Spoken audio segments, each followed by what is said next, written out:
जी news गणराज्य की बात. प्रभाग 10 मध्ये वेगळीच चर्चा. पक्षविरहित छुपी युती. अहिल्यानगर महानगरपालिकेची सार्वत्रिक निवडणूक एक वेगळे वळण घेताना दिसत आहे.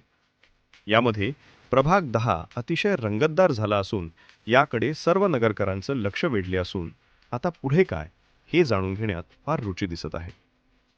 प्रभाग 10 मध्ये एक छुपी युती सध्या नागरिकांचा चर्चेचा विषय बनत आहे. 2 हत्ती, 1 कमळ आणि 1 धनुष्यबाण असा समीकरण आखला जाणार असल्याची चर्चा सध्या प्रभागात दिसून येत आहे. मात्र हे 2 हत्ती कोणते, 1 कमळ कोणता आणि धनुष्यबाण कोणता हे मात्र उघड होताना दिसत नाही. असं झाल्यास बाकी उमेदवार काय करतील हे पाहावं लागेल.